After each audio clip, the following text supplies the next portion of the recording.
Luke and Naomi. All right, it is us. It is us. Yeah, quicker each and every week. How about that? You get better time. Welcome into episode 139, 139 times. We've now begun a show. It's a lot. I think there's only once when we really had kind of craziness going on out of all of that. You really want to say that? No, I don't. As I'm saying it out loud, I was like, oh, geez, what did I just do? There you go. That'll help. Knock on some wood. Welcome to episode 139. Luke and Naomi on air featuring Naomi's Under Rock Reviews. If you are new around here, don't know what we do. Well, I've seen a lot of movies, as most people do, but Naomi has lived under a rock her whole life. Here's the rock. I lived under it. That's right. That's right. And if you've been listening all the way since we were on the air in New Mexico, every time Naomi said that on air, that exact hand movement is what she would do. So now you get to see exactly. Sometimes I'd flip it over. That's right. Under You see exactly what she was doing then. So whether you're old or whether you're new, I'm Luke Austin. I've seen a lot of movies. Naomi is catching herself up. So Italian Job this episode. Looking forward to seeing what Naomi thinks this one. If you've seen it, we live first watch through Naomi's eyes. If you've never seen it either, should you? Spoilers abound. Yeah. It is a heist movie. So doesn't even sound like a name. No, the it Italian Job. What could that possibly be about? It does. It's not like you think it's going to be in a hotel or restaurant. I was going to say pizzeria. Pizzeria. There you go. So Italian Job. Before we jumped into this, I asked you, you had said you wanted to do something fun. Yeah. So did this fit? Was it fun enough? Yeah, it was fun enough. Yeah. All right, cool. That sounds good. I'm seeing we got an echo here. Let me see if this helps. How about that now? Better? Yeah, somebody let us know. Yeah. What's going on? I got how's that sounding, Pop? Is that any better? Like that. Hurry up and tell me. Come on, man. I know. All right. Well, hopefully that is gone. Whatever. We can figure it out on the fly as best we can. I said something, didn't I? What? I had to say something. Yeah, you did. I had to say something. So. And now that's where we're at. All right. We got the Italian Job review coming up again. What did you say? I was totally just distracted. Did you find it fun? Was it fun enough? Yeah. All right. Cool. Thanks, Pop. Appreciate you listening and letting me know. So we're all good. So we're good? Off and running? Yeah, let's go. Crisis avoided, I think. I am a little flop sweat going on now. Yeah. I can't look at the phone at the same time. And I love it. One or the other, man. One or the other. Use the chat right now so I can see that one. Perfect. All right. I absolutely love being live, though, and having somebody there and letting us know. That's cool. Yeah, thanks, Dad. that something's going on. Appreciate you. Happy Mother's Day, Dad. That's fantastic. Nice little segue there. I have to say, you deserve a round of applause for that one. Fantastic. Rochelle's with us too. She says it sounds better. Perfect. Yeah. So what actually happened, if anybody cares, is I updated our software, the free updates you get, and it turned on two additional mic channels for us, and I didn't realize, so I had to turn those off. Now you know. There you go. Yeah, not the nervous sweats. Yeah, I got the flop sweats just a little bit. It happens. It happens. That's why we didn't get on camera until 2 months ago. That's true. We took our time to bring the camera into everything, which is kind of funny because we had opportunities to do that when we were doing our radio show in New Mexico. Yeah, I was like, no way, I'm not doing that. They had it all set up because the person before us would use a camera sometimes, and it's like, no, we could have done that, and it was like, you know what? It's real early in the morning. Nobody needed to see the facial expressions that I or both of us might be making, Especially when we were, anyway. Yes, that's just the facial expressions, yes. Yeah. There was many times people didn't need to see that. But anyway, happy Mother's Day to my mom, Naomi's mom, all the moms. All the moms, yeah. Your mom, our mom. The royal mom. The royal mom, yes. Happy Mother's Day. Hope everybody had a wonderful Mother's Day, all that. We did both call our moms, didn't we? I texted mine. You tried. I texted mine. She had the option. And I asked if she wanted to talk. Instead? We'll talk later she this week. wanted a mom's day. Yeah. She wanted a day to herself, right? So that's fine. That's all. Yeah. So we called our moms. It's all good. Yes. It's all good. All right. Don't forget to give us a follow on everything. If you haven't subscribed on the YouTube yet, if you're watching on YouTube and you haven't subscribed, I mean, just hit the button. It's right there. I'm pretty sure it's right there. It should be right there. So that. And some new stuff coming on the way. We're going to start getting some interviews in here. We've got enough really interesting people around us. We want to start getting to those again. If to throw back again to the old radio show, I haven't asked anybody my crazy icebreaker questions in a long time. So those were so fun. I can't wait for you to bring them to the podcast. Yes. So it's gonna be a blast. We're going to talk with Jorge from the Caribbean Surf Connection. Tomorrow we are scheduled to do that. So unless I screw up the recording, I'm trying to reverse jinx is what I'm trying to do, because it's all whatever. So we're gonna talk to Jorge from Caribbean Surf Connection. We're gonna get a little backstory on him. That's kind of the joke, because the first recording we had of him, it was so windy, it was just not salvageable at all. The mics didn't help and all that stuff. So yeah, it was a bummer. We'll get quick backstory on the Caribbean Surf Connection and how and why Jorge started it. Then we'll get some info on a ton of stuff that they've got coming up with between competitions and charity, and they do all kinds of beach cleanups. They do a lot of great work. Really cool stuff going on for the in DR. community and for the kids and everything. It's going to be really awesome to hear all about it. And again, I'm looking forward to your crazy interview questions. They're really entertaining, and I'm really excited to start bringing this back to the podcast. My favorite part of the whole thing with the questions is he's ready for, he knows the interview's coming. He doesn't know we're going to ask him what his favorite breakfast cereal was when he was a kid. So we'll find out. We will definitely find out. We're going to talk to him tomorrow. Probably, if I can, we're going to post the interview towards the end of the week, and then we'll probably air it with our next episode as well. One or the other or both, something like that. I think we try to do both, but again, half the time we are flying by the seat of our pants, so who knows? That's right. We'll make sure you're able to see it. And don't worry, because Zoom is only allowing us 40 minutes of free recorded video. So it's not going to be that long anyways. So our interviews never are, Right. But it will be a lot of fun. We're really looking forward to, and like you said, getting back into that is going to be super cool. We've got some fun people we're going to talk to. So let's get into some random facts, because we got to move stuff right along. We got a couple of cool things to get to before we wrong mouse every single time. I noticed that. I was like, hey, something's moving over there. Every time.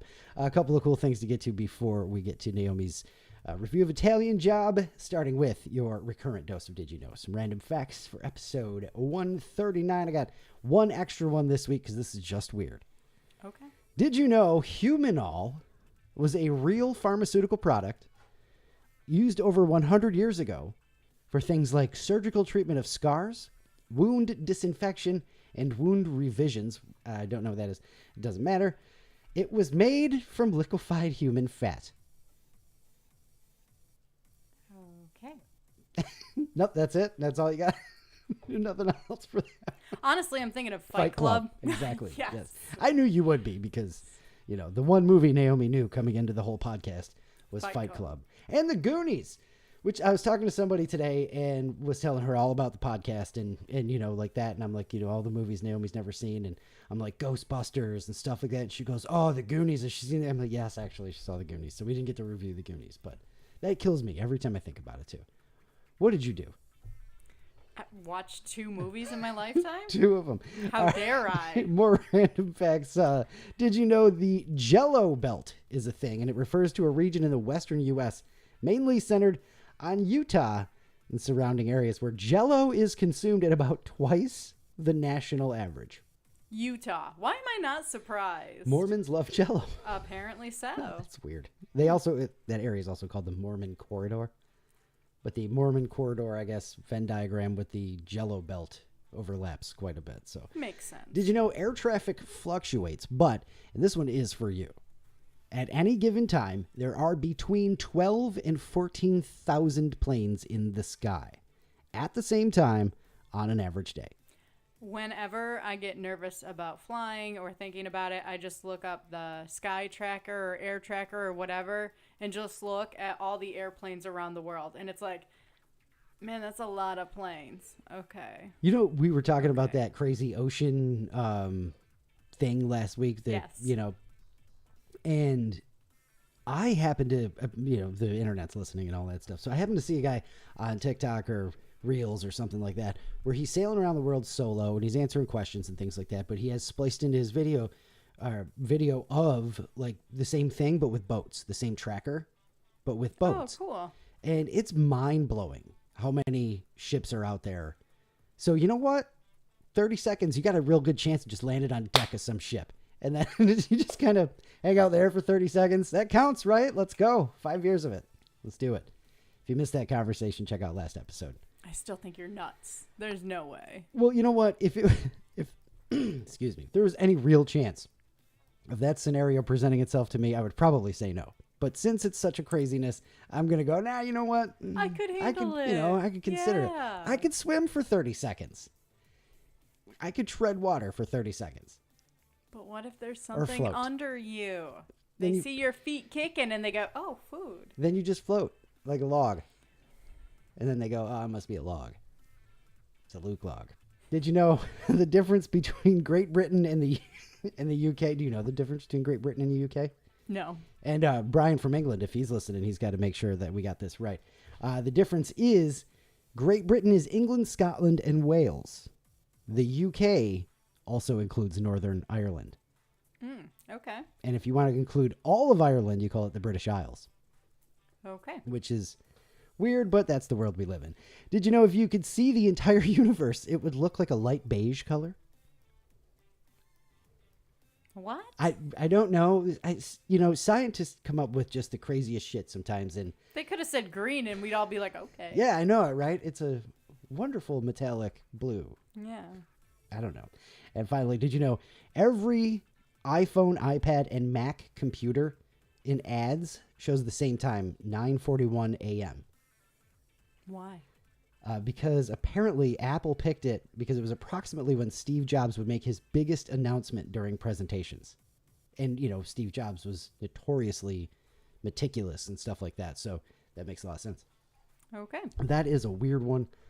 It's a weird did you know all the way around. It really was. Couple starting with the human fat thing. You know what I mean? Yeah.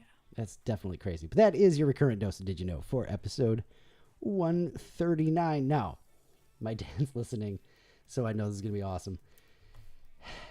No good idea is exclusive, right? If you have a good idea, chances are somebody else has had the same good idea. Yes. It's a good idea. Yeah. You know what I mean?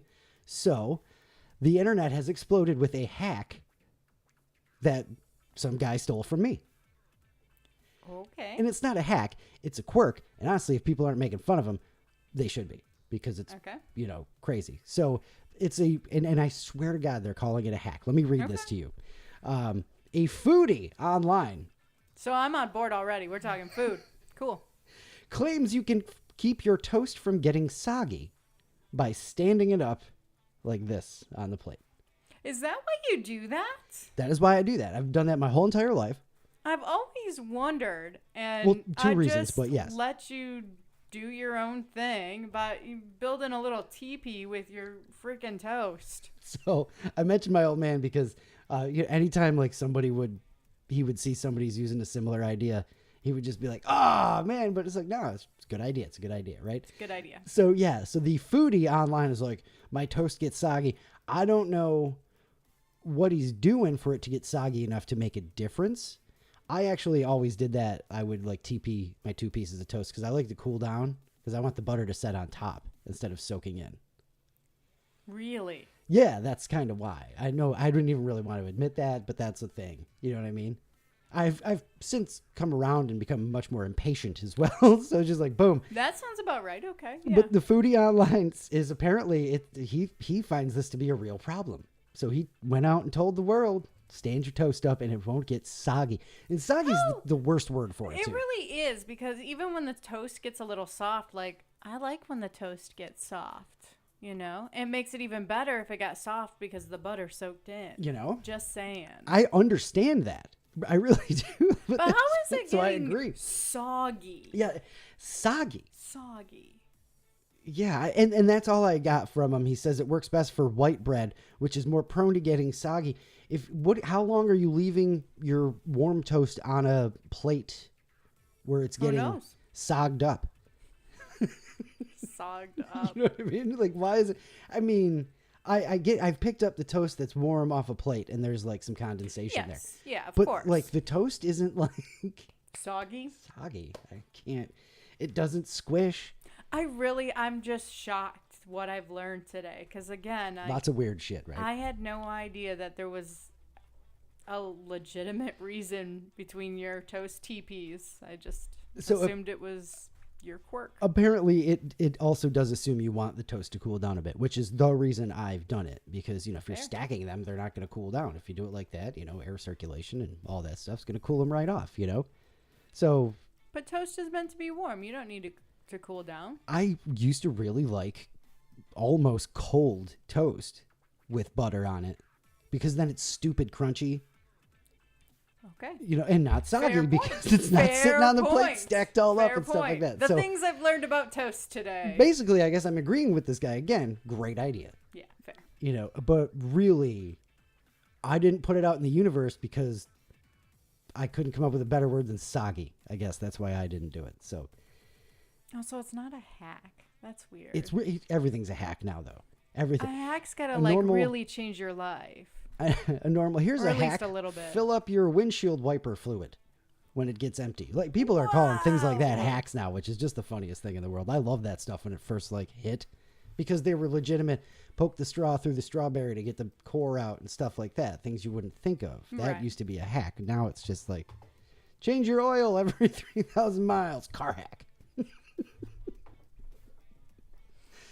Oh my goodness. I can't see the chat constantly, so I have no idea what's going on. What you've missed? Oh, yes. Do you dunk your toast? That's a good one, Dad. Dunk? Yeah. Do you dunk your toast in anything? No. I like my toast.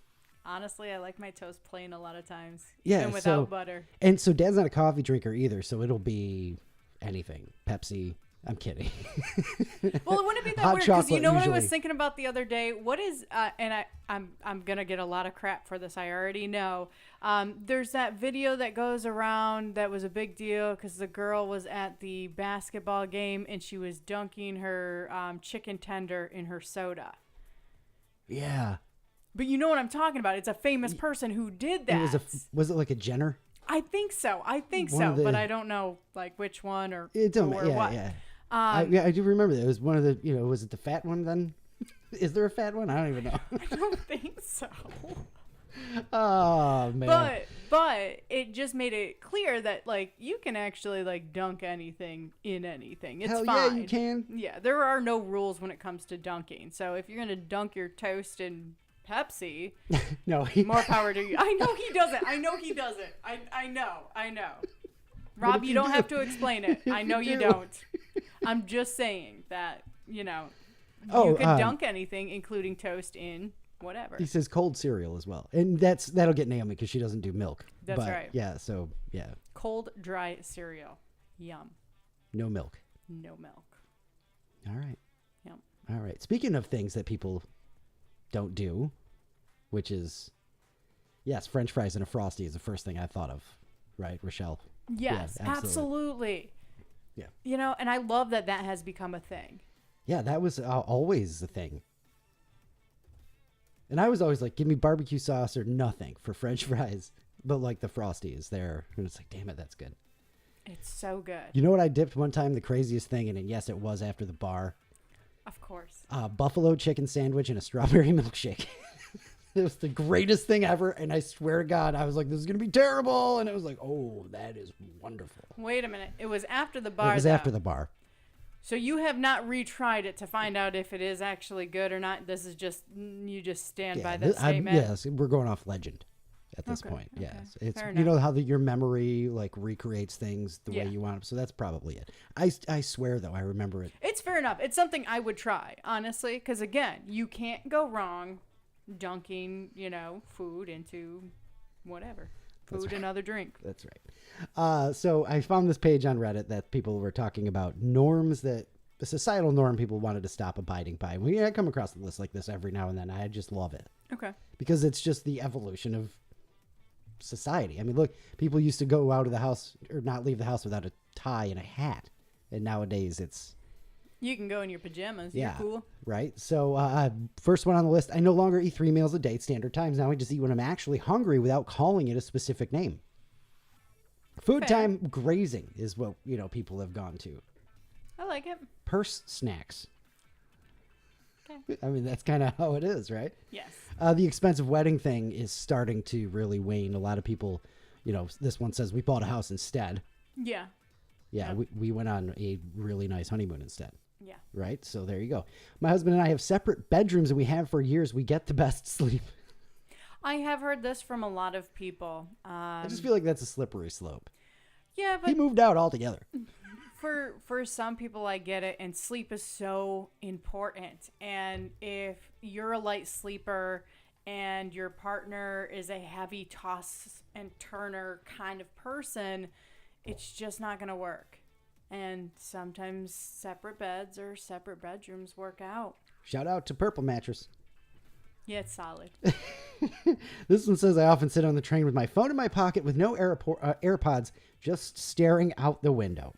I firmly believe boredom is an enriching experience. It is, absolutely. And actually, we were talking about this the other day. I came across this article that's about like how actually like zoning out just a little bit every now and then is good for you. It helps you reset. It's so good for you. Because it's... And also the idea of being bored.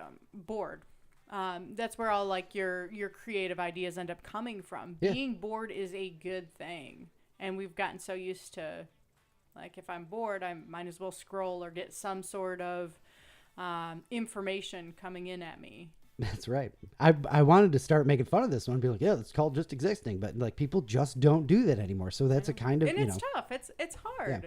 Yeah. This one's my favorite. Saying bless you when people sneeze. Like, what are we doing? Does it really need to be acknowledged? I'm convinced that people only sneeze to get attention. Only say bless you to get attention? I know it's a bodily... No, I believe that people, like, you don't sneeze loud unless you want attention. And I mean, because I do it. I love sneezing loud. I'm one of those... Since I was like a kid, it's just like... I hate sneezing loud. I try to hold it in so it's all nice and quiet. But it's embarrassing to me. People who just sneeze like crazy, they love the attention. Think about it. The next time somebody like goes on a crazy wild, sneezing jag, and they don't like get up and leave the room or try to quiet it down or something like that, it's because they want attention. Quiet office, somebody sneezes, and then everybody's like, "Oh, I get to talk now," and stuff like that. I can see where you're coming from, but I think no. I like taking the crazy angle on this one because I always have. I have a friend who thinks it's dumb too, and just. Like, we've always been like, yeah, man, it's crazy, right? I get there are a few people like that. Certain people like that who sneeze loudly on purpose. But I don't think everyone's like that. And I think some people just have really loud or crazy sneezes. And it's just what it is. I also do think the people who want to acknowledge it, whether it's saying, God bless you or Gesundheit or any number of things, is just because, like, oh, I get to talk now. And that started in school. And now it's carried over into like. Again, I can see.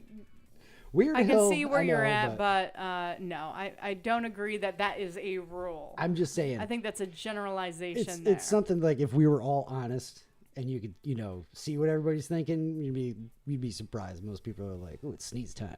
Let me get some attention." I'm telling you, that's just how I feel about it. Yeah. You're insane. This one I love. I'm very much a man, and I sit when I pee. Why? Because I stand all day, and that's my time. That might be the best line I've read on our show in forever. It's been a while, yeah. That's my time. I never thought of it that way. Hey, again, to each your own. Like, I don't know. Does it really matter? No, but that's... just hilarious. I mean, in the middle of the night, I don't have to turn any lights on. I just kind of throw myself at the thing. Hopefully I land. Oh my gosh. I love that. I'm not going to be able to pee again for like a month without thinking, like, that's my time. That's my time. Just the angle there. There's a hill to die on too. Yeah. I've stopped thinking I can only eat breakfast food for breakfast. That's another societal norm that people are ditching, but that's... Breakfast for dinner is like the best thing ever. To quote it's one of my favorites. The great Ron Swanson, there's no sadness that breakfast food can't cure. Yeah. Right? So sometimes you need that at dinner. I'm here for it. Yeah, that's all the time. That one, I didn't expect to make fun of that one, but I kind of want to because it's like, yeah, duh, that's not. I feel like that's not a new thing. A dumb one. Yeah. People have been having breakfast for dinner all the time. This one says, well, there are lots of online tutorials about folding fitted sheets. I don't do that. I do not care if my fitted sheet is wrinkled. I would say the opposite would be people who actually fold them, because there's only like 6 people who fold them and try to get them right. I just end up rolling them. I'll agree with you on that one. I'm okay too. Just bunch it up and throw it in on a shelf. It's fine. Again, if it gets wrinkled, who cares? It's a fitted sheet. You know what goes on top of it? Another frickin' sheet. Nobody sees it. You know what goes on top of it? You. Yeah. You know, it's not going to matter if it's wrinkled and you're asleep. Yeah. So I bet you my mom cares about that because she's weird with the. Oh, I bet you hers is folded. With the bedclothes and stuff like that. And it's put away nice and neat, and she probably ironed it too. How's this for transition? I said bedclothes, and now we're going to talk 1950s slang. It's very Didn't even do that on purpose. Beautiful. That's right. Beautiful. That's right. I love it. How about it? My dad says he's one who folds the fitted sheet. No. Yeah, but it's because, society told him he can't. So he's like, no, I'll show you. I can do this, and I'm actually good at it. That's right. He also puts his pants on 2 legs at a time. That's a quick snapshot of my dad. Shout out to Uncle Rob. I love it. All right. This is a post going viral. A bunch of teen slang words from 1954. We love the old slang. I love it. And every single time we do a list like this, I'm like, I got to write these down because I want to bring them back. Because I've always wanted to have like 3 or 4 like slang terms that I say all the time that are very quirky because they don't fit in today's time. So is there anything on this list you think like you could see me saying, getting away with? Honestly, this isn't as good as some of the lists we've had. They're goofy. All right, and think of the 1950s and stuff like that. I think of like wooden skateboards that are like that wide and, the really, really, really thick, stiff denim. Okay. Okay. I don't know why. That's like what pops into my head. That and, like Chryslers. So. Fair. I guess. I don't know. It's from the slang in question is from a newspaper clipping from 1954 from the Northwest News in Bethany, Oklahoma.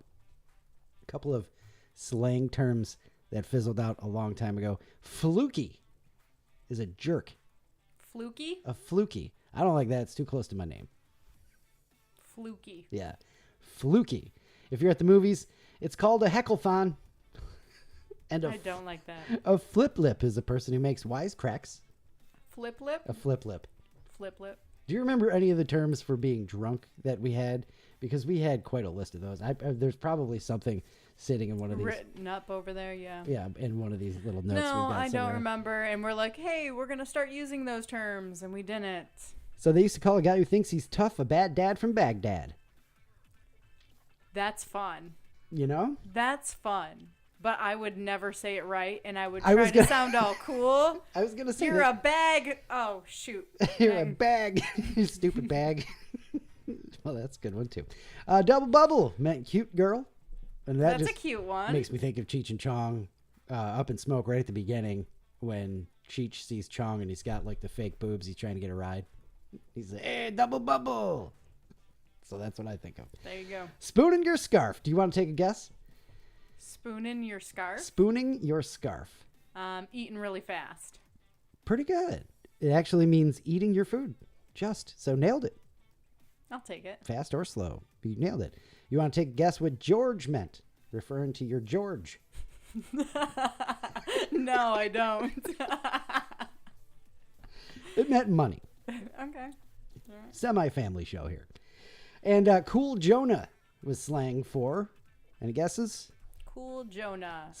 Cool Jonah. A good time. A well-dressed kid is a cool Jonah. Way off. Yeah. So speaking of from a couple of minutes ago, the whole toilet thing. Things that people do when they're all alone. The toilet thing. I was just flipping around today and found these lists and it's just like, okay, these are ridiculous. I like it. I'm here for it. Italian Job isn't very goofy, so we'll bring the goof before. Plus, I mean, beforehand. like, this used to be a little bit of of our morning show. That's right. You know, we had these goofy topics, and sometimes we would have like a topic, you know, that we're planning to center our day around, and we'd get one of these goofy lists, and then all of a sudden, like, that's all we're talking about and what people are calling in about, and it was funny. That's right. I like these stupid lists. And here we don't have to do any kind of ad reads because nobody's paying us yet. That's right. I would happily pop in with a quick ad for Fermental. What about Luke Ragsdale? Luke Ragsdale. Golden Rule. They were great. Go, yeah. What was the other one? Wakefield Oil Express. They always took good care of our car out in Roswell. Who else? We had quite a few. Quite I a remember. few. Love them. And of Chimera, independent physicians. All right. What else? That's Dr. Gallegos, too. Don't forget him with the BBLs. Yes. All right. So this is another Reddit list, and it's just people who, you know, talking about things that they do when no one's around. Now, of course, there's many things that we do when no one's around, but the funnier stuff, things like this. One person didn't want to disclose their secrets. They said, "Good try, Mom." Fair enough. I like that. Fair enough. Shout obscenities about people I don't like out loud. That seems a little crazy. Can you imagine hearing your neighbor? You really think that's crazy? Bleeping Frank. I've done that before. Yeah, but all the time. No, not all the time. Yes, this is but kind of there have like been times where I'm just like, I'm in my head and I'm like mad about something that's happened like 2 years ago, and I'm just like, that beep, beep, beep. You know what? If I ever saw her again, I would not say anything. I would want to say this to her. But I wouldn't. Walk around with no pants on? Yeah. That's a given, right? Yeah. Have full-on conversations with my dog. He answers me back in a cute puppy voice that I totally don't create for him at all. I think a lot of people are guilty of that one. I used to drive my dogs crazy with that. Yeah, we lost the bed there. There we go. Yeah. I used to drive my dogs crazy with that because I would just talk to them. And I mean, I didn't pretend they were talking back to me at all, but they would just get amped and start running around and stuff like that. Yeah. Because I'd get them all fired up and stuff. Bed rot and disassociate completely. It's been a long time since I did that, and I'm up for a day like that. That's fine. I just you know, one day, 24 hours, I'm not leaving the bed besides to go to the bathroom. Fine, but no phone. Yeah. Because then I feel like I would just want to fall apart. I do a primal scream is the next one. I mean, really, where's the neighbors here? Again, I was just thinking the same thing. Well, those neighbors are going to be kind of angry. Imagine living between that person and the person who's shouting obscenities about somebody who's not there. I love it. And the other person, like, down the hall has the 50s, like, sayings that they say all the time. And you're like, what the hell? What kind of neighborhood do I live in? Dum-dum-diddy. I hold full-blown debates with myself. Sometimes I even lose the argument and get annoyed at my own logic. It's a problem. I mean, if it's yourself, how are you losing? Sounds like you're solving a problem, but if you think you've lost the argument, that says a lot about you, I think. A lot. And then the final one I have here is full concert in the shower with choreography and everything. And no, I'm not just singing, I'm performing. The singing I get. If nobody's like home. Singing in the shower? Yes, but really belting it out because no one's around and you're like, yeah. But full on dancing performing? Too? You gotta be careful with that. You slip and neighbor's gonna have to be screaming while they're taking you to the hospital. Be screaming about you when you're not around next. There's a lot of screaming going around in this neighborhood. What a crazy neighborhood. Uh-huh. All right, that's it. That's it for all the nonsense. That was a lot of nonsense. The morning show portion of Luke and Naomi. Now let's get to the Under a Rock review portion. Are you ready? Are you? No, absolutely not. I am not ready. All right, how about that? That's nice. I liked it. Nice job. Cool. All right. Naomi's got her take now on Italian Job. This is 2003 Italian Job, just in case anybody's here for the Michael Caine version. Is that who's in the other one? Yeah, the original from the 60s. Yes, it's from the 60s because I was looking up the cast and I saw like 1969 or something like that. And I'm like, wait, what? This is a remake? Michael Caine plays Charlie. I've actually never seen it. Had it in my house for years. Never watched the OG. Shame on you. But I mean, I didn't know Michael Caine as well when I had the DVD, when I had access to it. Now it'd just be like, I'd love to, freaked out, insecure, neurotic, and emotional Charlie. That's terrible. Really bad. Terrible. Really bad. I saw a child playing with a ruby. The size of a tangerine. All right. Anyways, let's get to the movie here. All right, take it away. All right. So we start with a heist right off the bat. The team ends up stealing a safe from some pretty scary looking dudes. It's pretty cool how they end up pulling this off. They know where the safe is. It's a couple floors above them. So they blow up the flooring around where the safe is so that it'll fall. Like 3 floors, too. Yeah. And, the scary looking dudes believe the safe has fallen into a speedboat. The scary looking dudes. Yeah. It's the beginning of the movie. I don't know anybody's name. Okay. Yep. Yeah, you don't know if they're bad guys or not either. Well, we can assume they're scary looking dudes. Well, Anyway, they believe that the safe has fallen into a speedboat because they see one speeding away with a safe, but that's actually a diversion there. The real safe is underwater, while 2 members of this heist team are opening it up and removing the gold. Kind of curious how this is all going to go down. I feel like they're about to get caught. I mean, the police boats are coming around. It would make sense for this to be the start of the story. Get caught, do some time, come back for one last job, maybe the Italian job. We'll see. Little do you know, this is the Italian job. Yeah. Next line Spoiler. is, well, I guess I was wrong. They do get away. So we got Charlie, who is like the ringleader, planner, the brains behind the operation. And it looks like he's just kind of moved into that role. John, who is now retiring. This was his last job, or he came out of retirement to do this job. Not really retirement. He got in trouble. Your classic, thief story, right? Yeah. One last job. Yeah. The boys are celebrating their big score, drinking champagne, talking about the things they're going to buy, all that. As they leave, a car is driving in the middle of the road, stopping them from getting through. Another vehicle comes up behind them. Steve, Edward Norton, and his stupid mustache, pulls Not out if it's 2026, apparently, because those are like a thing. Not on him, dude. Yeah, I'm sorry. He just cannot pull that off. It works for this movie because So, it makes him look real scummy. When you saw the mustache, did you immediately go, "Oh, he's the bad guy"?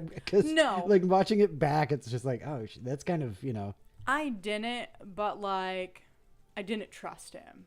I just something didn't feel right. He was about real him. edgy. Must have been the mustache. With the whole "Are the garbage men going to be on time" thing and stuff like Yeah. that. The clues are there. Yeah. So Steve pulls out a gun, points it at the driver, telling him to get his hand off the wheel. So Steve has betrayed them. Says he's made plans of his own. Did not actually see that coming. Again, I thought they were all going to get caught, do some time, and then come back out for one last score. So definitely wrong with which way this movie was going to go. And, the start of the plot behind it. Anyway, John tells Steve, we're going to find you. There's nowhere you can go. There's nowhere you can go. We won't find you. Yeah, and Steve agrees that he's right, so he shoots him. You're probably right, John, and just caps him. Yeah. It's a great, Edward Norton plays an excellent, excellent villain. He does. He did a great job. And he, again, seemed so scummy throughout this movie. I was like, dude, I kind of want to hate you.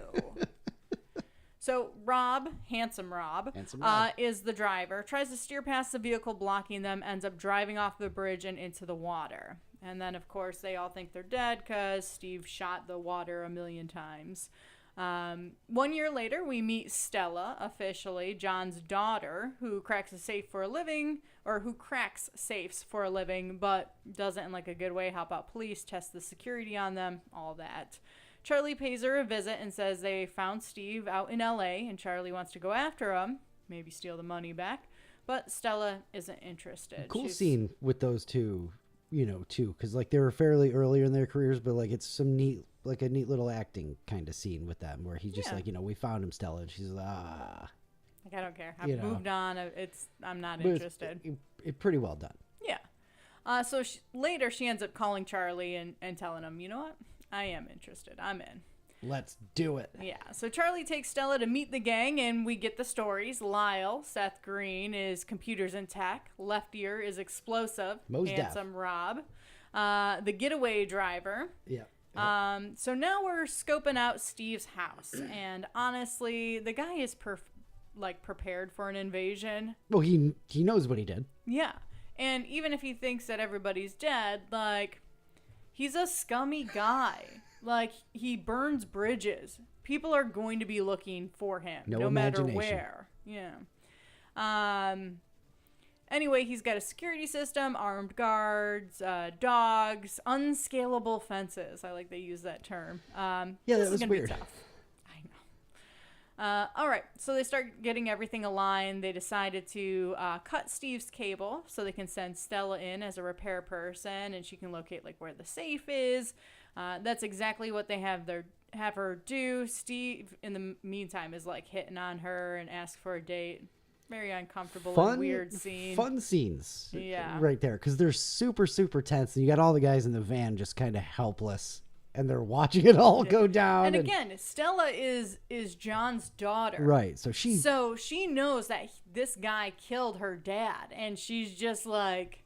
Yeah, she's got the grudge, the vengeance, the vengeful mind and all that stuff. And does a good job holding herself back and all. And he's so good at coming off skeevy, hitting on her and stuff, and like the way he does it is just... I mean, come on, you got like some cable repairman rules or whatever he says.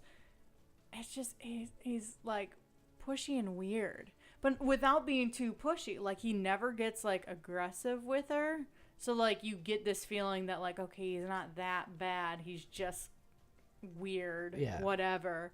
But just enough used to get in his own way type thing. And... Yeah. Entitled jerk. Yeah, there you go. Nailed it. Yeah. All right. So they're getting the vehicles outfitted. Lyle is hacking into the traffic computers so they can have all green lights. And we meet Skinny Pete, who is going to hook them up with supplies for left ear, explosive stuff and all of that. Everything is falling into place. Yeah, Skinny Pete. That's the scene with Mos Def, and they need all the gear. Right? And they're like, don't stare at him. Don't stare at him. And he's like... I wasn't looking at his neck, man.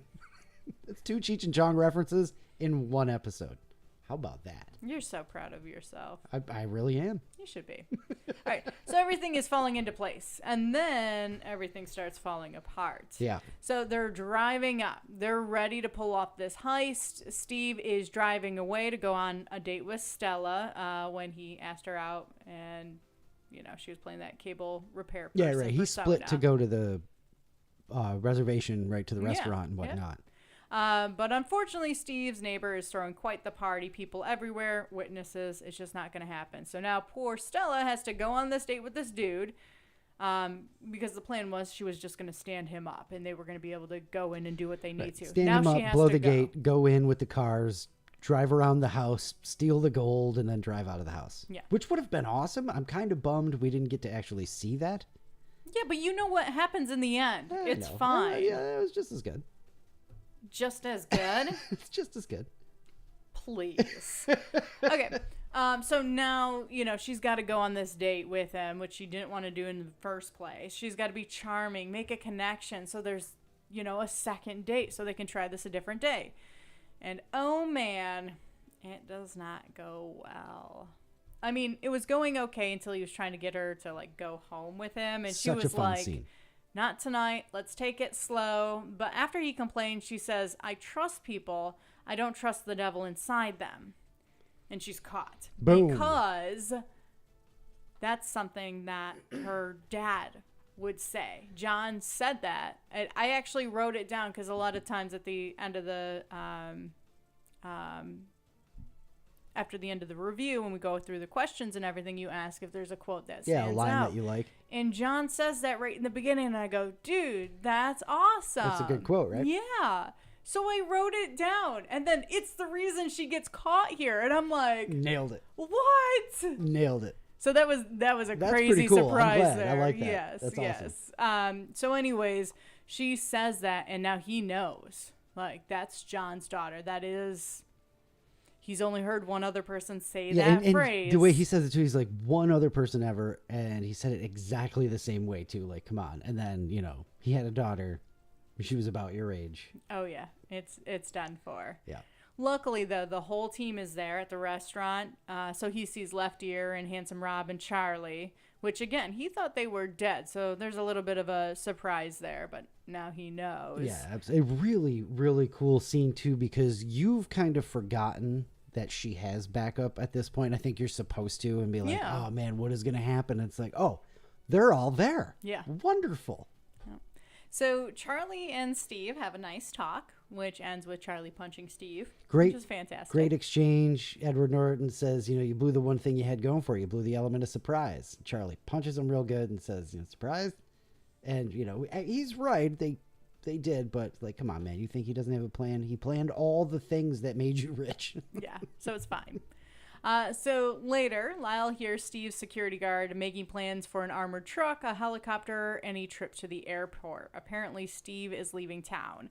But Charlie knows that Steve isn't going to let that gold or that safe out of his sight. So he lets the team know that this is actually a good thing, and they're going to get the gold while it's en route to the airport. Right. They're going to do it like the Italian job. But looks like Steve isn't that dumb. He's hired 3 armored trucks and guards to go along with them. So good luck figuring out which one has the safe and all of that. It's a shell game. Yeah. Love it. But Lyle and Charlie are smarter, unfortunately for Steve there. Charlie tells Lyle to watch the traffic cameras because, he's got access to all that. Napster. And see which truck is weighed down. Yeah. So they're able to Genius. see the third truck, number 128. It's heavier. It's weighed down. That's the one the safe is in. I put, well, hopefully anyway, unless Steve has another plan, is really going to outsmart them. At this point, I don't know. That was my first thought. I have no idea what's going to happen here. Like, I could see this movie ending where the bad guy wins, My first time watching the movie, and I was just like, oh, what if they're wrong? But it's keep like, no, going that's back genius. and forth here, how heavy Is this gold really is. going to pull everything off? We'll see. All right. We have the moment we've all been waiting for. The actual heist of the movie, not the Italian job. I am not going to go into all the details of them pulling off their plan. Spoiler alert, they pull it off. That's right. And the truck pulls up, they drop it through the road into the subway, then they drop the sign on top of it and all that stuff. Yeah, really cool. I mean, there is so much that happens in this last 20 minutes of the movie. Again, they mess with the traffic signals. They get the armored vehicle to go the way they want, drive down the subway tunnels. They force the armored vehicle to stop exactly where they have explosives so that it drops down in the subway tunnels, like you had said.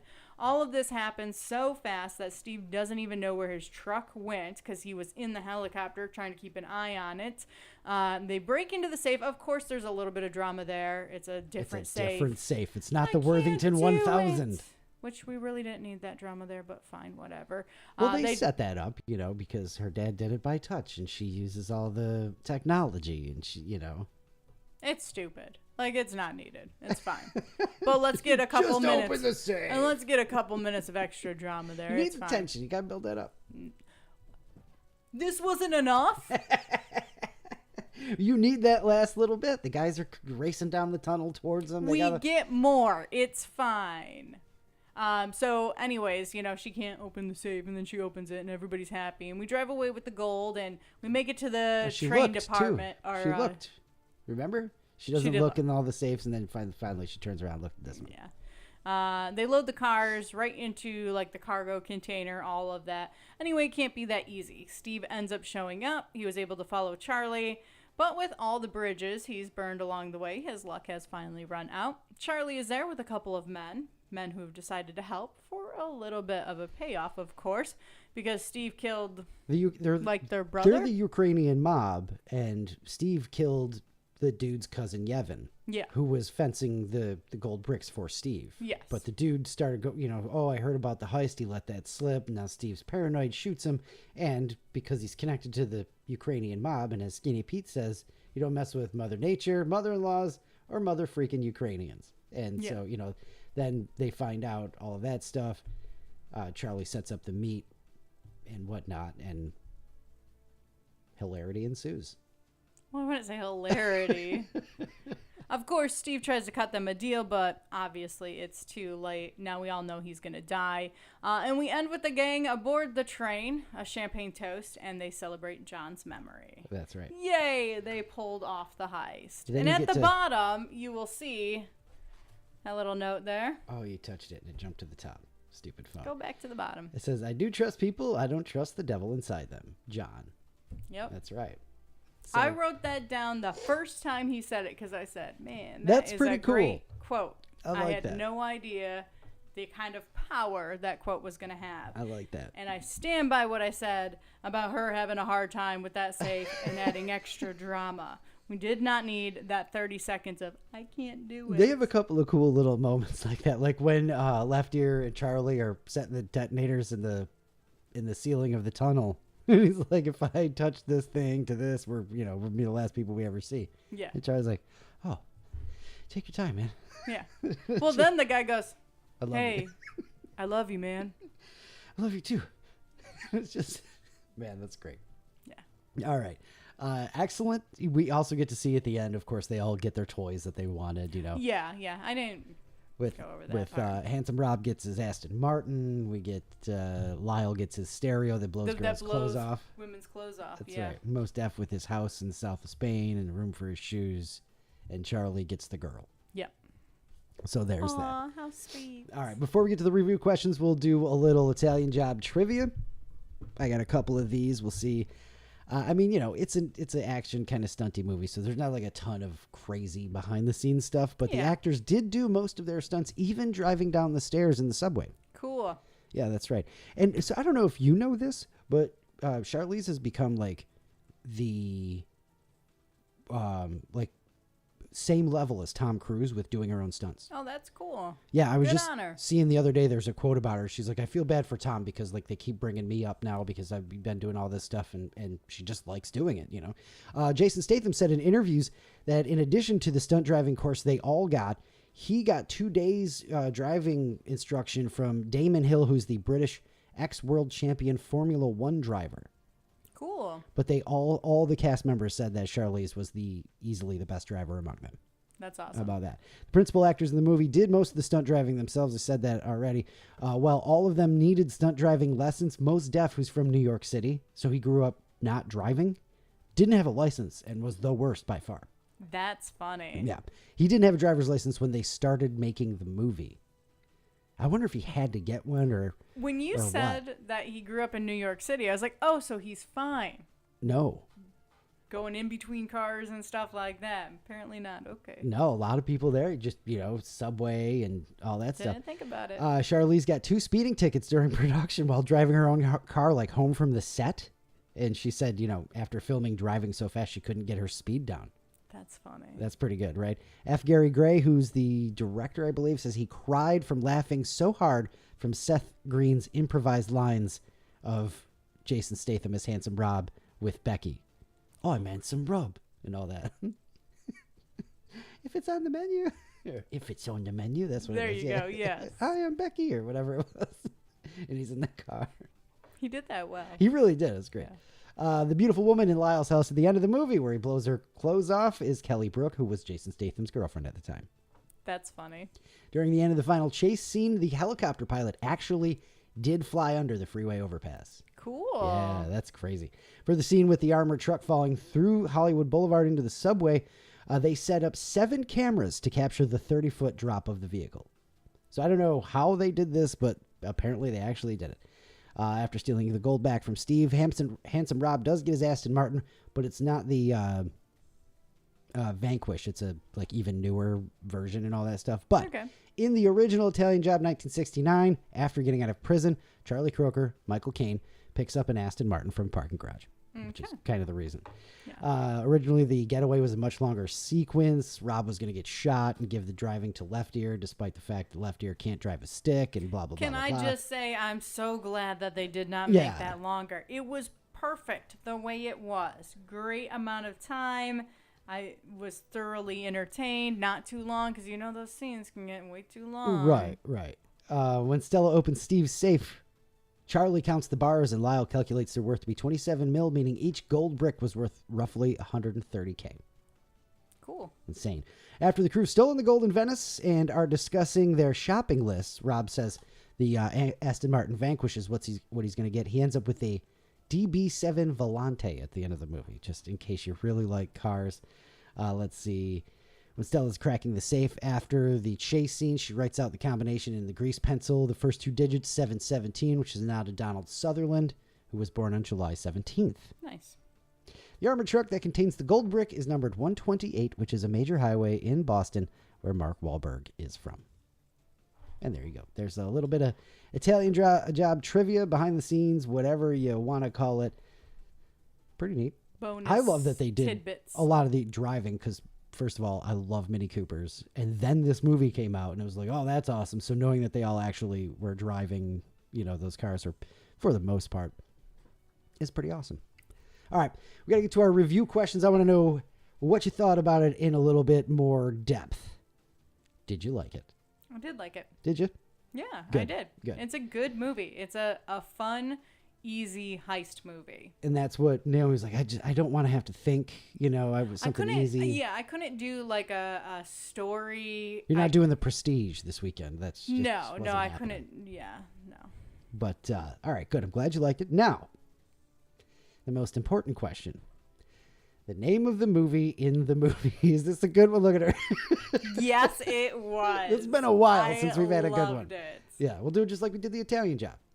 It was just like, yeah. That wasn't too easy Nope. of a way or anything like I that? liked it. All right on. It's been a minute since we've got one of those, and Naomi absolutely Most of the loves time that. I don't, but when it fits, it's like, yes. Rochelle, I love Marky Mark. I as an actor, she asked in the chat, if you're listening after the fact, what did we think about Marky Mark? This was fairly early, not like super early, because he did Fear in 1996, which we've got to see. I'm gonna make you watch that. That's on the list. But kind of early in his acting career, or whatever, renaissance in the early 2000s and stuff. And after this one, I was like, I want to see more Marky Mark. And I'm glad he kept acting, because when he did the other guys and his comedic, he's just awesome. Yes, absolutely. By the way, don't call him Marky Mark. I don't know if you know that or not, but he doesn't like it? He's moved. He's like 60. He's not Marky Mark anymore. I mean, why not? I don't know. Just keep it going. He may have come back around, but I know at one point he was like, stop calling me that. So I'd be like, you're a national treasure. We'll call you whatever we want. That's right. That's right. Marky Mark. Wahlburgers. Did you have a favorite quote other than? No, I liked that one. All right, that's good. That's fine. That's cool. Favorite character? Yeah, yes, that's right. I'm a peacock captain. You got to let me fly. Thank you, Rochelle. Right on. It's a fantastic line. Oh, now I got to turn that on. As soon as we're done, I'm putting the other guys on. Yeah, I'm okay with that. All we right. should do that. Favorite character? Favorite character. Well, honestly, I like Steve, even though he plays such a scummy person and all of that. Edward Norton is an amazing actor. Yeah, and he's a great bad guy, because I literally hated him in this movie. I was like, I don't know. I was going to say I'm going to find that guy and punch him, but he's in Fight Club, and he can beat himself up, so I'm not doing that one. Very much. But no, he made me so angry. He's just a bad guy. And I mean, it's a heist movie. It's not this big, Oscar serious thing, and he acts the hell out of it. It's really cool. Yeah. But also to make me hate him that much, you got to be a good actor. To have a villain be among your favorite characters in the movie is super cool too. Yeah. Which I loved Jason Statham at the time. This is as he was breaking out too, and before the transporter and all of that stuff. Yeah. I believe this led to the transporter and stuff. So there was one of Seth Green's better. Seth Green is always great. I mean, I love his character in any movie. He plays that character in every movie. He's the comedic relief in the movie. Absolutely. He really is. He's got some good stuff, not too much of it and all that. Plus he's really neat hacking into the traffic stuff, so that's cool too. Yeah. Was there a cringe level in this at all? Did you get any of that? It's a little bit older. I get a little bit of the cringe from Edward Norton. Yeah. All right. Because he's kind of sleazy. He backstabs people. it gives you that like cringy feeling. Yeah. But other than that, no, there really isn't. When he's trying to bribe Wrench at the end on the train, he's like, I'll give you, what does he give, $5 or $10,000 to put me in that car right now? Wrench is like, you got it. And then opens the door and there's the gang. Yeah. There's Charlie and the Russians or Ukrainians. Yeah. Let's see here. We said title of the movie. In the movie, what did you know about the Italian Job heading in? What you told me. It's a heist movie. Okay. I didn't even know like Seth Green was in it or Jason Statham or I don't even think I knew Edward Norton was in it. I don't know. I feel like I may have mentioned that, but just like super in passing. So your thoughts going in then? Heist movie. So I was wondering how in depth of a heist movie we were talking about. Now I mentioned earlier that I wanted like a fun, kind of laid back movie. So I was hoping that you didn't steer me into a long freaking storyline of craziness. Nope. Which you didn't, so that was good. No, it's nice and easy and, just a cool one to pop on. And the best thing about, and this is the way it is for most of the movies that we do, is I had wanted to see this for a while and it was like, it's on the list. I can't just put it on around the house. So now I can. I can throw that back on. Yep. Hopefully you want to watch it again. We'll find out in just a second. What surprised you? Well, that line making such a big impact in this freaking movie.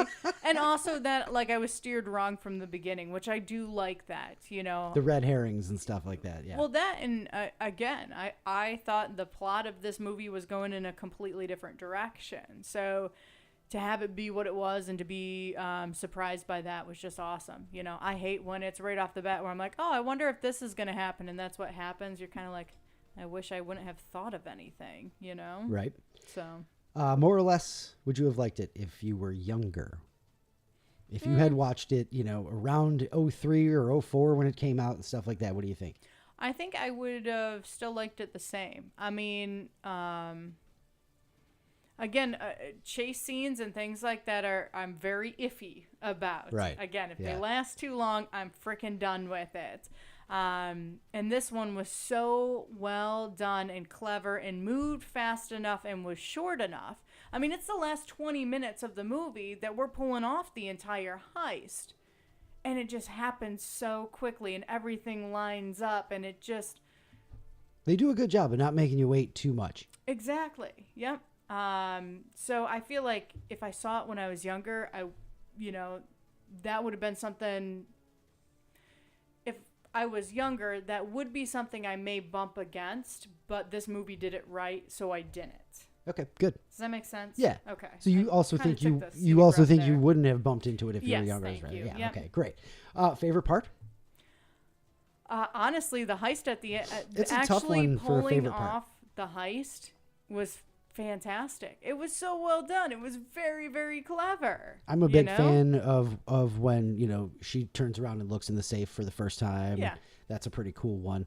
There's a lot of just little moments. Yeah, when like she's caught at the restaurant, but then all the guys show up and it's like, doesn't matter. You can't do anything about this. That might be my favorite part is when he gets to punch him. When Charlie gets to punch Steve. And then also afterwards Stella's like, how come you didn't let me? Yeah, but Stella gets to punch him at the end anyway. Right. So she does get her payback. It's a pretty satisfying movie with the, with the payoffs and stuff like that. Least favorite part? I think Steve just being Steve. When he shoots John in the beginning, when it's just like, oh, you're right. There is nowhere I can go. Bye. I get that. Dude. Excellent nomination for a least favorite part. I like that because it's so not drawn out. You're probably right. Bang, bang. And, it's just like, oh, didn't see that coming. It is. It is. It's awful. You didn't see it coming. I'm not saying it's a favorite part candidate, but it's not a least favorite part candidate. I think it's a least favorite part because what the heck, dude. But I got one. The least favorite part was her opening the safe. I can't do this. She cracked the glass. I think I cracked the glass. I can't do this. I got to do it by feel. And then she did. Then just do it. That's just shut up. I didn't need that 90 seconds of, you got this. You can do it. I honestly can't think of like a really good least favorite part. It's a good movie. I do got to mention, by the way, and this will blow your mind next time you're watching it. If they dropped a safe into a speedboat through 3 or 4 floors, it would have gone right through the boat. A safe full of gold, by the way, which was, the henchmen were stupid because if they had just realized, like, wait a minute, that wouldn't work. Next time you watch it, you'll think about that. I promise. Yeah. Would you recommend it to someone who hasn't seen it? Yes. Watch it again? Yes. Is it a stop and watch if it's on TV movie? Yeah. And you already said you're happy you watched it. I'm not going to ask you that. Does it hold up? Yeah, it holds up. Yeah, pretty good movie. It's pretty solid. Even with like the technology and stuff like that, they have, phones. I was making a joke where they've got the earpieces in with the string or the wire and then the microphones, and it's all, connected to the phone and things like that. And it's like, that's a little dated, but otherwise they do pretty good. I mean, he hacks into the traffic cams and all that stuff. It's pretty cool. Pretty cool. All right. Glad you liked it. Excellent review. That's The Italian Job, and Naomi's first time checking that out. Star-studded Italian Job. It really was. Especially, and that's what I should have mentioned, that's what I was surprised about too, is I didn't realize all the names that were in that movie. And I mean, at the time, it was a pretty solid lineup, but like now looking back 20 years later, it's like, Mos Def, Jason Statham, Edward Norton, Donald Sutherland, Mark Wahlberg, Charlize Theron, Seth Green. Crazy. Yeah. Crazy. Good lineup there. All right. Well done. All right. It's time for Thought of the Day. Thought of the day, thought of the day, it's your thought of the day, thought of the day. If you are new, that's a Roswell thing from way, way back in the day, All right, give it to us. No, you already started. I want the rest of the song. That's it. Okay. Stay tuned next week. So you mentioned earlier, you got stuck on toilets because that guy that, won. You got stuck on toilets. It's the suction. That's it. That's the thought of the day. I don't even want to read this one. It's fantastic. All right.